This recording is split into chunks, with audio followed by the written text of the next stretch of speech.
আমার প্রাণপ্রিয় ভাই ও বন্ধুরা, অবশেষে সঠিক তথ্য বের হয়ে এসেছে। ইসলামী আন্দোলন বাংলাদেশের পক্ষ হতে মামলা করবে বলে এমন আশ্বস্ত করেছে বাগেরহাট জেলার মোহাম্মদ নৌসর। ইসলামী আন্দোলন বাংলাদেশ জেলা শাখার তথ্য ও গবেষণা সম্পাদক নৌসরের উপর বাংলাদেশ জামাত ইসলাম নামক সেই সংগঠনের নেতৃত্বে 4-5 জন এসে তার উপরে হামলা করেছিল। আনুমানিক কালকে রাত 9টার সময় বাসায় ফেরার পথে হঠাৎ করেই 4-5 জন মোটরসাইকেলে এসে স্টিলের পাইপ এবং হকি স্টিক দিয়ে নৌসরকে আঘাত করতে থাকে।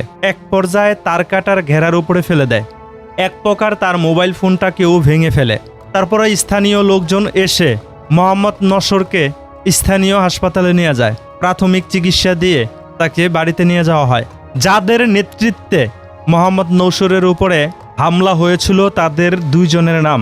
1 নম্বরে যিনি আছেন শেখ মঞ্জুরুল ইসলাম রাহাত, বাগেরহাট 2 আসনের জামাত মনোনীত প্রার্থী।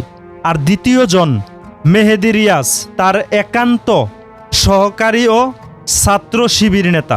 2 জনের নেতৃত্বে 4-5 জন এসে মোহাম্মদ নৌসরের উপরে আক্রমণ করে। প্রাণপ্রিয় ভাই ও বন্ধুরা, আজকে দুপুর 2টা বাজে এই বিষয়ে আমি একটা ভিডিও আপলোড করেছি, আপনারা হয়তো অনেকেই দেখেছেন। এখন আরেকটা নতুন খবর এসেছে। এই খবরটা ঠিকই যেভাবে বলা হয়েছে, খবরটার মধ্যে যেভাবে আলোচনা করা হয়েছে, আমি হুবহু আপনাদের সামনে ঠিক সেভাবেই তুলে ধরছি। আপনারা আগে সেই খবরটাকে শুনুন, খবরের মধ্যে নতুনভাবে কি বার্তা দেওয়া হয়েছে। বাগেরহাটে ইসলামী ছাত্র আন্দোলন নেতার ওপর হামলার অভিযোগ, জামায়াত শিবিরের নেতাকর্মীদের বিরুদ্ধে অভিযোগ। বাগেরহাট প্রতিনিধি। বাগেরহাটে ইসলামী ছাত্র আন্দোলন বাংলাদেশ জেলা শাখার তথ্য ও গবেষণা সম্পাদক মো. নওশের ইসলামের ওপর হামলার অভিযোগ উঠেছে।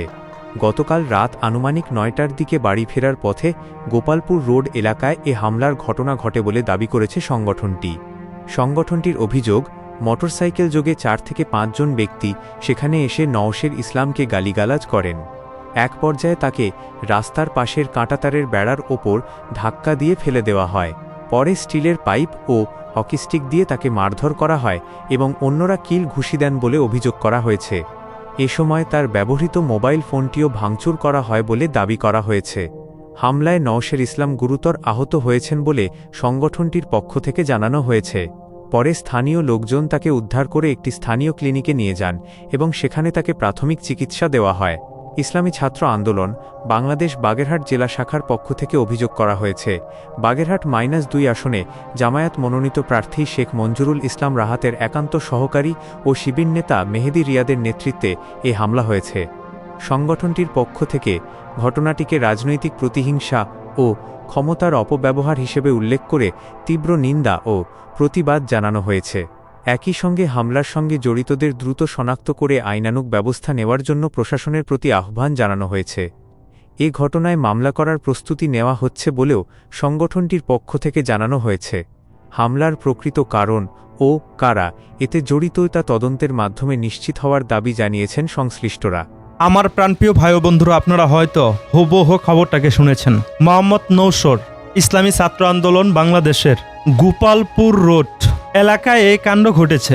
ইসলামী ছাত্র আন্দোলন বাংলাদেশের তথ্য ও গবেষণা সম্পাদক। প্রাণপ্রিয় ভাই ও বন্ধুরা, ইসলামী আন্দোলন বাংলাদেশের পক্ষ হতে জানানো হয়েছে তারা মামলার প্রস্তুতি নিচ্ছে। আমি দুপুর 2টা বাজে যে খবরটা দিয়েছিলাম সেটার মধ্যে কিন্তু শিওর ছিল না এটা যে বাংলাদেশ জামাত ইসলাম সেই সংগঠনের কয়েকজন দায়িত্বশীলের নেতৃত্বে এই নৌসরের উপরে আক্রমণ করা হয়েছিল।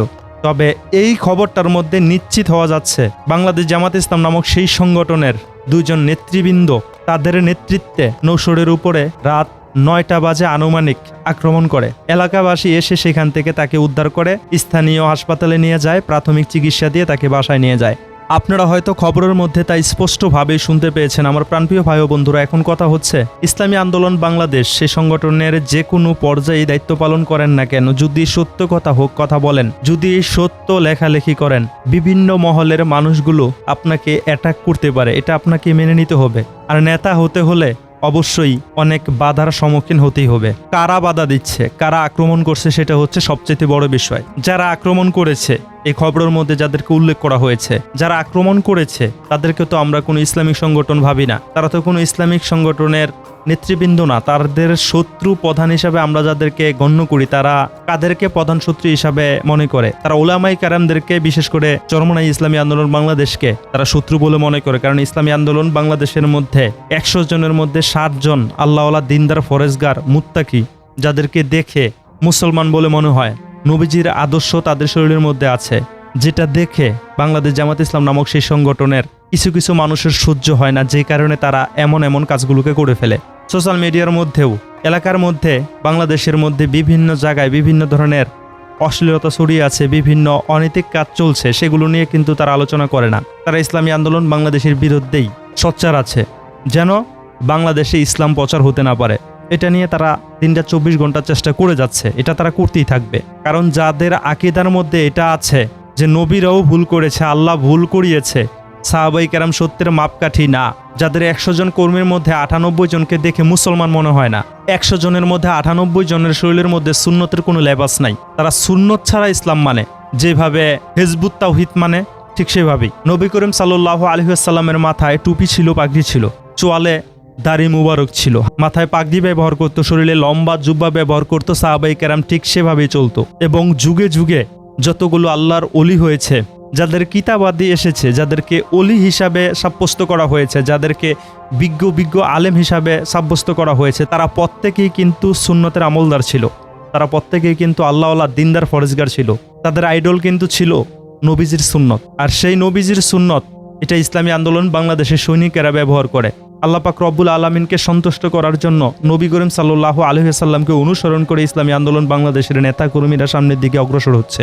আর এটাকেই দমন করার জন্য মূলত তারা সবাই একত্রিত হয়ে ইসলামী আন্দোলন বাংলাদেশের পিছনে লেগেছে। তারা চেষ্টা করছে ইসলামী আন্দোলন বাংলাদেশের অগ্রযাত্রাকে থামিয়ে দিতে। ইনশাল্লাহ তারা অগ্রযাত্রা থামাতে পারবে না। ইসলামী আন্দোলন বাংলাদেশ যতদিন নবী করিম সাল্লাল্লাহু আলাইহি ওয়াসাল্লামের সুন্নতের উপর অটল থাকবে, আল্লাহ পাক রব্বুল আলামিনের ফরজ বিধানগুলোকে মানতে থাকবে, আল্লাহকে সন্তুষ্ট করার জন্য আল্লাহর হুকুমগুলোকে মেনে নেবে নিঃস্বার্থে, ঠিক সেইভাবেই চলতে থাকবে। কে খুশি হলো, কে বেরাজ হলো, কে শত্রু ভাবলো, কে বন্ধু ভাবলো, এটা না ভেবে ততদিন ইসলামী আন্দোলন বাংলাদেশের জয় হবেই হবে। এইভাবে বাধা দিয়ে আক্রমণ করে কখনো ইসলামী আন্দোলন বাংলাদেশকে দমিয়ে দেওয়া যাবে না। তাদের আকাবিররা থাকতেই কিন্তু ইসলামী আন্দোলন বাংলাদেশকে দমিয়ে দেওয়ার চেষ্টা করেছিল, সবাই একত্রিত হয়ে, কিন্তু একটা লম্বাও ছিঁড়তে পারেনি, এখনও তারা পারবে না। ইসলামী ছাত্র আন্দোলন বাংলাদেশের এই ছাত্র সম্পাদকের উপরে যে আক্রমণটা হয়েছে, এটার তীব্র নিন্দা ও প্রতিবাদ জানাচ্ছি।